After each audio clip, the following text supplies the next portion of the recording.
মন্দিরে নয়, মসজিদে নয়, দলে দলে ফুটবলে।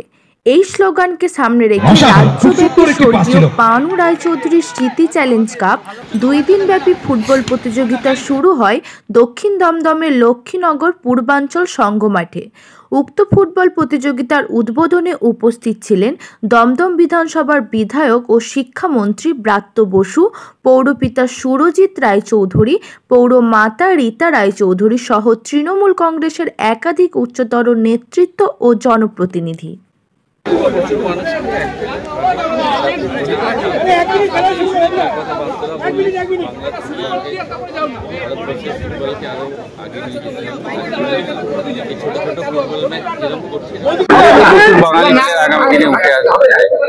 কোথাও কি একটা মনে হয় না এটা আমি আলু করেছিলাম এবং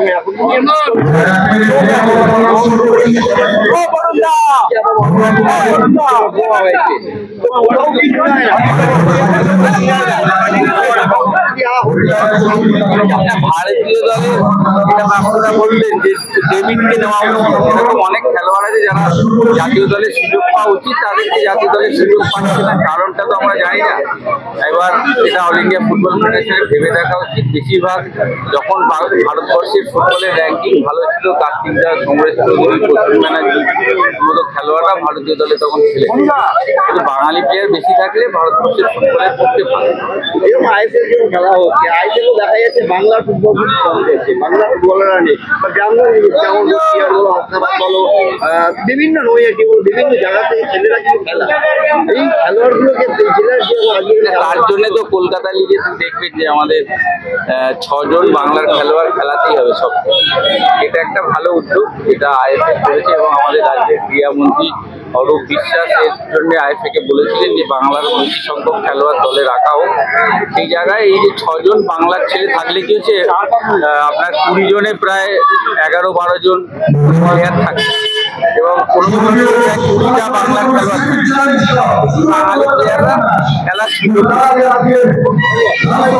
খেলা হবে। তো একটা মানে যদি আপনি আমাদের বলেন তো এটা একটা পলিটিক্যাল স্লোগান। অ্যাকচুয়ালি এটা ইলেকশনে আমাদের দল বহুবার ব্যবহার করে এবং গতবার মমতাদি ভাঙা পায়ে দেখিয়ে দিয়েছিলেন ইলেকশনে সত্যি খেলা কিভাবে হয়। তো আমি সেই নির্বাচন বা রাজনীতির ওইখানে যেতে চাইছি না। আমি বলতে চাইছি যে খেলা হবে, এটা আমার এখানে কাউন্সিলর সুরজিৎ চৌধুরী স্লোগানটা দিয়েছেন পলিটিক্যাল উদ্দেশ্যেই দিয়েছে, কিন্তু উদ্দেশ্যটা খেলাই। এখানে খেলা হচ্ছে, তার প্রয়াত দাদার নামে একটা টুর্নামেন্ট করেছেন, সেখানে এই সমরেশ চৌধুরী, কার্তিক শেঠ, দীপেন্দু বিশ্বাসের মতো আমাদের ভারতীয় খুব নামকরা বিখ্যাত কিংবদন্তি ফুটবলাররা এখানে আজকে এসছেন। এটা আমাদের দমদমবাসীদের কাছে, আমাদের কাছে খুবই আনন্দের দিন একটা, এইটা আমি আপনাদের বলতে পারি। ফলে এদের নিয়ে সবাইকে মিলে আসলে খেলা হবে। দেখুন, সবকিছু কি লক্ষ্যমাত্রা থেকে হয়?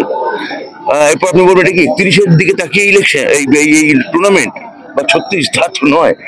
খেলার মতো হয়, নির্বাচনের মতো আসে যায়। এখানে মমতা ব্যানার্জি যতদিন আছেন ততদিন তিনি, যদি না প্রধানমন্ত্রী হয়ে যেতে না হয়, তিনি আজীবন মুখ্যমন্ত্রী থাকবেন। ফলে আলাদা করে কোনো পলিটিক্যাল পারপাসে আমাদের খেলার টুর্নামেন্ট করার দরকার আছে বলে আমার মনে হয়। খেলতে হবে। ফুটবল হচ্ছে, আমি মনে করি, তৃতীয় বিশ্বের সব থেকে উপযোগী খেলা এবং ফুটবল সারা পৃথিবীর সব থেকে বেশি দেশ খেলে। ফুটবলই বাঙালির খেলা। ফুটবল ব্রিটিশ কলোনি থেকে আমরা পেয়েছি, কিন্তু কলোনিয়াল তো সে তো ধরুন স্পেন থেকে পেয়েছে আর্জেন্টিনা, পর্তুগাল থেকে পেয়েছে ব্রাজিল, সবই কলোনি। কিন্তু তারা যেখানে চলে গেছে আমরা যেতে পারিনি। আমার ঠাকুরদার বাবা যখন মানে 1911 সালে মোহনবাগান শিল্ড জিতছে এবং তার জন্য আমার ঠাকুরদার ছাদে ডিগবাজি খাচ্ছে বা ঘুরে বেড়াচ্ছে, তখন ক্যামেরুনে ফুটবল শব্দটা কি কেউ জানে না, বা নাইজেরিয়ার দেশটাই আবিষ্কার হয়নি। তো তারা আজকে বিশ্বকাপ খেলছে, আমরা খেলতে পারছি না। কোথায় আমরা জানেন আপনারা সবাই। তো তার কারণ হচ্ছে যে আমাদের অনেক স্ট্রেট পলিসি নেওয়া উচিত। ফুটবলের প্রতি একটা ভালোবাসা থাকা উচিত এবং ফুটবলই থার্ড ওয়ার্ল্ডের খেলা, এটা বলতে পারি। বাঙালির সব থেকে প্রিয় খেলা ফুটবল, বাঙালির প্রিয় খেলা ক্রিকেটও, কিন্তু আমি মনে করি বাঙালির সব থেকে প্রিয় খেলা ফুটবল বা হকি হওয়া উচিত। ফুটবল বা হকি হচ্ছে আমাদের আদি খেলা, ক্রিকেটও আমাদের খেলা, কিন্তু ক্রিকেটকে বলা হতো রাজাদের খেলা আর ফুটবলকে বলা হতো গরিবদের খেলা। তো ফুটবলটা একটা বল নিলেই হয়ে যায়, চামড়ার বল কিনলেই হয়ে যায়, ক্রিকেট অনেক সাজ সরঞ্জাম অনেক কিছু লাগে, তো ফুটবলটা আমার মনে হয় যে এইরকম প্রত্যেক জায়গায় ফুটবলের হাব থাকা উচিত। ফুটবলের অনেক মানে এই ছোট ছোট যারা জনপ্রতিনিধি আছেন এবং তার সঙ্গে যদি কোনো সত্যিকারের বড় শিল্পপতি এসে ফুটবলের এরকম হাব খোলার উদ্যোগ নেন বা একাডেমি, আমরা টাটার ক্ষেত্রে দেখেছি কি বড় বৈপ্লবিক পরিবর্তন এসেছিল ভারতীয় ফুটবলে, সেই সব ভালো হতে পারে আর কি, এইটুকু বলার। আগামী প্রজন্মের কাছে কি বলবেন? দেখুন, আমার মুখ্যমন্ত্রীর কারণে 3টে ক্লাব এখন চলে। আমার মুখ্যমন্ত্রী যে 3 প্রধান তাদের স্পন্সরশিপ মুখ্যমন্ত্রী জোগাড় করে দিয়েছে। মুখ্যমন্ত্রী যদি একবার হাত তুলে নেন, কলকাতা ফুটবল শেষ। এখন আমি চাইবো যে মুখ্যমন্ত্রী এই যে 3টে ক্লাবের জন্য যেমন করেছেন, বা এই 3 প্রধান দাঁড়িয়ে আছে মুখ্যমন্ত্রীর জন্য, মমতা ব্যানার্জির জন্য, এরা এই সাপোর্টাররা বা যারা এই ফুটবলকে ভালোবাসেন তারা ফুটবলকে আরো চারিদিকে ছড়িয়ে দেওয়ার চেষ্টা করবে, এইটা ক্লাবের কাজ। বা লাস্ট কোশ্চেন, খুব শীঘ্রই রিসেন্ট একজন প্রশান্ত ব্যানার্জি, বাবু ভালোভাবে চিনবেন, তারা প্রশান্ত 80-এর দশকে খেলতেন, তার একটা বই বেরিয়েছেন এবং ক্রীড়ামন্ত্রী অরূপ বিশ্বাস সেই বইটা ওপেনিংও করেছিলেন।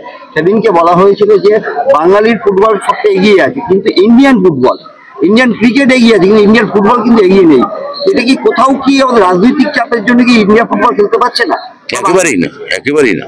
প্রশান্ত ব্যানার্জি যে বইটার কথা বলছেন তার নাম মাঝমাঠের রাজপাট, এটা ওনার অটোবায়োগ্রাফি। আপনি যদি দেখেন যে প্রশান্ত ব্যানার্জি আর পারমিন্দর সিং এই জুটিটা মাঝমাঠে দারুণ খেলতো। 82 যেখানে আমরা শেষ ভালো রেজাল্ট করি, সে মাঝমাঠে হচ্ছে প্রশান্ত ব্যানার্জি, পারমিন্দর সিং, এই 3 জনে। এখানে আমরা কোয়ার্টার ফাইনালে হেরে যাই। ওইটা পর আমাদের ফুটবলে কোনো মেজর সাকসেস আসেনি। হ্যাঁ, তো এটা মানে রাজনৈতিক চাপ না, রাজনৈতিক সদিচ্ছার অভাব। কেন্দ্রীয় সরকারের প্ল্যানিং করা উচিত, একটা ব্লু প্রিন্ট তৈরি করা উচিত যে কি করে ভারত আরো এগোতে পারে, বিশ্বকাপ অন্তত খেলতে পারে, তার চেষ্টা চালানো উচিত। এটা সরকারের সদিচ্ছায় সারা ইউরোপের একাডেমির কাছে পাঠানো উচিত। আমাদের যারা বিভিন্ন জায়গায় নর্থ ইস্টের ছেলেরাই এত ভালো খেলছে কেন? কারণ এই রেনেডি সিং, সুরকুমার সিং যারা প্রাক্তন ফুটবলার, তারা ওখানে ছোট ছোট হাব তৈরি করেছে। তো আমাদের এরকম ইউরোপের হাবে বিভিন্ন এদের পাঠানো উচিত আমার মনে হয়। বিভিন্ন প্রতিভা বললেন যে এই মুহূর্তে যদি ভারত খেলা শুরু হতে যাচ্ছে, খেলায় 13-0 বলে এরকম কিছু বলি না, আমি বড় বলে আর খেলাটা দেখতে পাচ্ছি যথেষ্ট উদ্দীপনা এবং উৎসাহের মধ্যে দিয়ে শুরু হয়েছে। এটা কি খেলা হবে, এই যে স্লোগানটা, এটা কি রাজনৈতিক না সত্যিকারের খেলা? না, আমাদের পাড়া ফুটবলটা জনপ্রিয়, আর যার নামে এই খেলা হচ্ছে তিনি বাংলার এমন কোনো মাঠ নেই যে ফুটবল খেলেন। আমি তার ভাই হিসাবে নিজেকে গর্ববোধ করি। আমার পরিচয় রাজনৈতিক পরিচয়ের থেকে আমার বড় পরিচয়, আমি পানুদার ভাই। অতএব দাদার আমি দাদার কথাটা মনে রাখি।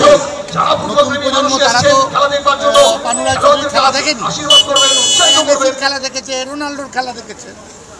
পাড়ায় পাড়ায় সেই সময় এরকম দামি ক্লাব যারা যথোপযুক্ত জায়গা বা সম্মান পায়নি, আর তখন খেললে এত রোজগার পাওয়া হতো না। এখন যেমন খেললে রোজগার হয়, তখন সবাই ভালোবেসে খেলত। রাজনীতি যেমন আগে সবাই ভালোবেসে করতো, অপেশাদারিত্ব ব্যাপার ছিল, সেটাই আর কিছু। কতজন একসময় এই মাঠ থেকে অনেক ভালো খেলোয়াড় বেরিয়েছে। এই মাঠে ভাস্কর গাঙ্গুলি, মনোরঞ্জন বর্তে সবাই খেলে গেছে।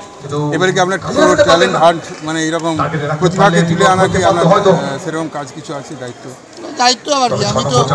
আমি তো চাইবো ফুটবল সব মাঠে খেলার জন্য। দুঃখ লাগে, কষ্ট লাগে, মাননীয় মুখ্যমন্ত্রী ক্লাবগুলোকে এত সাহায্য করেন, কিন্তু মাঠে আজকাল ফুটবল মাঠে তাস খেলা হয়, তখন বুকে বড্ড যন্ত্রণা। কতগুলো টিম অংশগ্রহণ করছে এবং কিভাবে বাছাই করা হয়েছে যদি বলেন? না, আমরা বিজ্ঞাপন দিয়েছিলাম সারা বাংলাব্যাপী, এখান থেকে 16টা। স্যার, ফুটবল একটা গোল, তো যুব সমাজকে আপনি এই ফুটবলের মধ্যে কি গোল জীবনের আর কি বার্তা দিতে চান সেটা যদি? আমি একটাই কথা বলবো, যে পৃথিবীতে যখন এসেছে তাহলে বলেছিলেন যে এমন কোনো একটা কাজ করে যাও তাহলে একটা দাগ কেটে যায়। আমার মনে হয় সমাজে আপনি ফুটবল খেলে একটা দাগ কাটুন। নান্দনিক দমদম, সাংস্কৃতিক দমদম, একটু আগে তার রূপকার রাত্র বসু খুব না, উনি আমাদের নেতা, উনি খেলাধুলা সম্পর্কে অনেক বেশি জানেন। অনেক ওনার মুখস্থ ডিকশনারি, উনি হলো ফুটবলের ডিকশনারি গ্রহণ করা। তার সাথে আমার কোনো কম্পেয়ার করাটা ঠিক না। আমরা ফ্যান, ভালোবাসি। প্রত্যেকটা কথাই আছে যে মর্নিং সোজ দ্য ডে, আজকের এই যে শুরুটা হলো কীরকম লাগছে অনুভূতিটা? আমার তো ভালো লাগে, আমার দাদা বা আমাদের ক্লাবের পরিচালনায় এটা অরাজনৈতিক প্রোগ্রাম, একটা কথা মনে রাখবে, এখানে কিন্তু কোনো রাজনৈতিক সংস্পর্শ নেই। ক্লাবের নামে খেলা এবং এই পাড়ারই প্লেয়ার পানু রায়চৌধুরী আমাদের ক্লাবের এক্স প্লেয়ার, তার নামেই খেলা, আর আমার বন্ধু শিবু চক্রবর্তী তার নামে রানার্স কাপ। এখানে কোনো রাজনৈতিক সংস্পর্শ নেই। অতিথিরাও এসে বিভিন্ন তারা মতামতে থাকেন।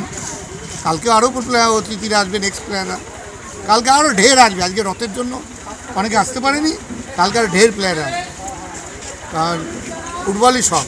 সেলিব্রিটি, আমি সেলিব্রিটিতে বিশ্বাসী না, তো আমি মাঠের লোককে বিশ্বাস করি। অনেক ধন্যবাদ।